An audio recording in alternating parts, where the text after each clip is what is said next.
Good afternoon, everybody. As always, my name is JC, and welcome to my channel, Everyman's Thoughts. In today's video, I'm going to go over 10 things that both did and did not work in Season 1 of Wheel of Time. Obviously, there are spoilers here, so if you have not seen the entire first season, please hit that subscribe button and come back later. With that, you've been warned, so let's get started. Number 10 on our list was something that did work and was a pleasant surprise. The relationship scenes between Nynaeve and Rand were a combination of good acting, good timing, and good writing. Good acting from Zoe Robinson, who was a standout throughout the entire first season. The good timing was the pace at which they chose to develop the relationship over several episodes, sometimes very subtly. And the good writing was, no surprise, the material they stole straight from the books. The breakup scene is what entrenched that relationship as a compelling story element for Season 1. The heart of the breakup scene was the dialogue they took word for word from the source material. In essence, I still love you, but circumstances make it impossible for this relationship to continue. This sets up the proverbial sexual tension for Season 2 and possibly beyond. Unfortunately, number 9 on our list didn't work and was certainly not a surprise. This is, of course, the mediocre visual effects throughout Season 1. As this list progresses, you're obviously going to hear other disappointments I had with the show, but in this particular case, I'm going to give them a free pass. Why the free pass? Well, because showrunner Rafe Judkins was always straightforward with the fans about the visual effects. He was honest, transparent, and communicated with the fans, something that's rare these days and something that does sincerely mean something to me. If you look me in the eye and tell me straight, hey, we simply don't have the budget to do what we want to do, although as a fan I may be disappointed, I'm certainly going to factor that into my criticism. Number 8 is something that doesn't work now, didn't work then, and I suspect won't work for the entire life of the series. Off the top of my head, the opening scene of Episode 1 was the worst series open of any franchise I can remember. Moiraine opens this brand new series with an utterly unjustifiable and eventually hypocritical diatribe about how men's arrogance broke the world. Then, it is immediately followed by Liandrin and her speech about how power is only meant for women and men can only corrupt it. Keep in mind that if you've read the books, you know both of these statements are false, and if you haven't read the books, you have no other context, and you might believe this is what Robert Jordan actually wrote. By falsely changing the perception of what actually happened, you've now changed the perception of the viewer to every character and every action that is to follow throughout the series. Fortunately, number 7 had the exact opposite effect of number 8. It did work, and it did enhance the story and the characters as well. Number 7 was Rafe Judkins' decision to age up the characters from what they were in the books. In hindsight, it's hard to imagine the show without this change, but anytime you deviate from the source material, there's risk, and this risk paid off. In an interview, Mr. Judkins said that they made this decision so the show could avoid a young adult vibe, think Twilight. And I have to say, I think that assessment was spot on. Case in point is the relationship between Egwene and Rand. Egwene is faced with a serious life choice that is still relevant to many women today. She has to choose between her relationship with Rand and maybe taking her life in that direction, or forsaking that relationship and becoming a wisdom and pursuing what she perceives as her best life.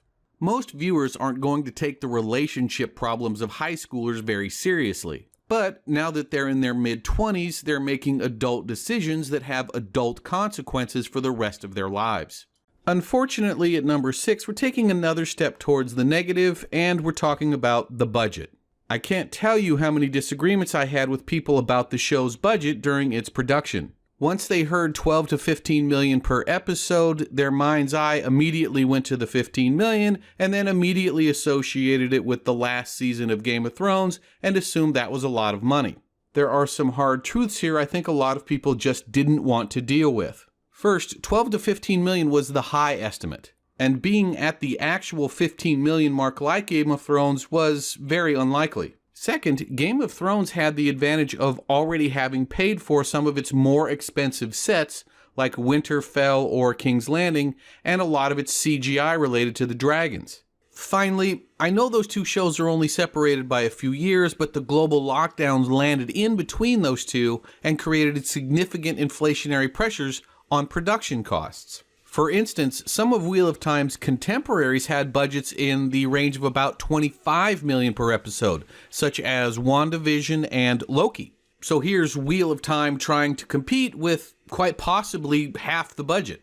I spoke earlier about the inconsistent and sometimes downright just terrible visual effects. At the same time, though, we know that really wasn't the only impact. Thanks to how straightforward the people behind the show were, we now know why certain shots were the way they were or certain items were left out entirely. We do know there will be a budget increase for season 2, but we don't know how much it's going to be, and I'm going to do a separate video on that once I have a little more information. As we move to the top half of our list, we now move back in a positive direction. The next thing that did work was probably the most surprising thing on the list, and that was the physical set pieces. The actual physical sets for Emond's Field, Shadar Logoth, Tar Valon, Faldora, all looked great. There were times when they tried to use CGI to enhance those set pieces, and that did appear a bit off, but the set pieces themselves were on point. The look and feel of Shadar Logoth and Emond's Field in particular made me really wanting more and hoping we could spend more time there. Unfortunately, the reality is there's only so much time and money to go around. At number 4, we may have the biggest positive overall, and that was the acting throughout the season. As I mentioned in a previous review video, when you have this many fresh faces as part of a cast, you really don't know what you're going to get, and what we got was fantastic.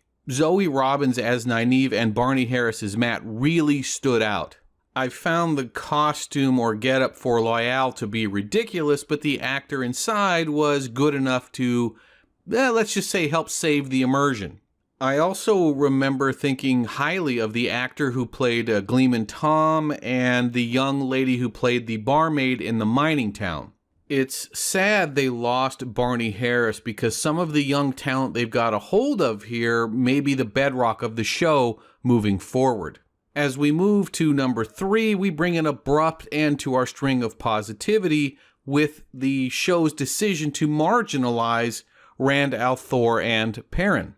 When Moiraine was announced as the main character for the show, despite the fact that Rand is the Dragon Reborn, I greeted that with generally positivity.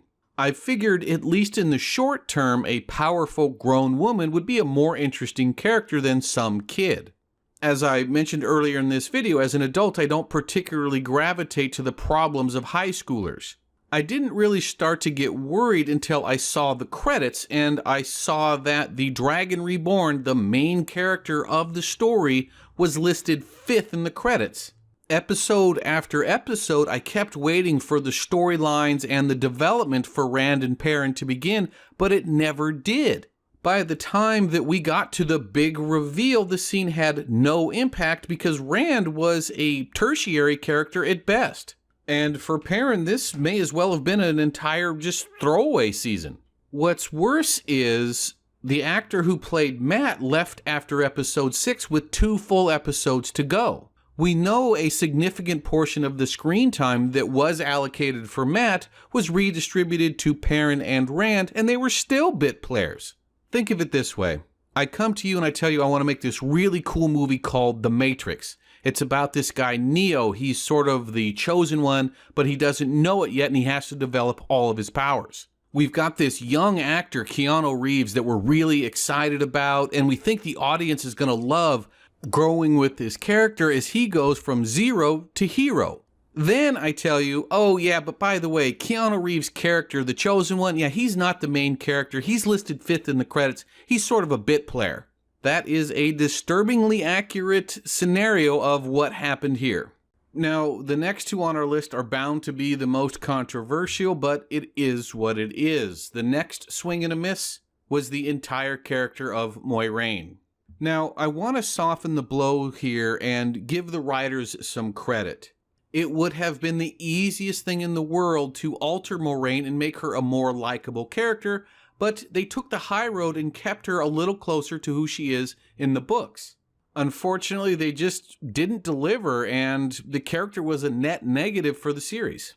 Time and again, the writers relied on the semantics in the difference from being deceitful and being a liar. Not only was it a badly overused contrivance, but it only works with people who don't know you, and she was repeatedly using it with people that were very familiar with her. She was frequently called out on it, particularly by Nynaeve, but then 5 seconds later, everybody acted like everything was fine, they kept moving forward and trusting her.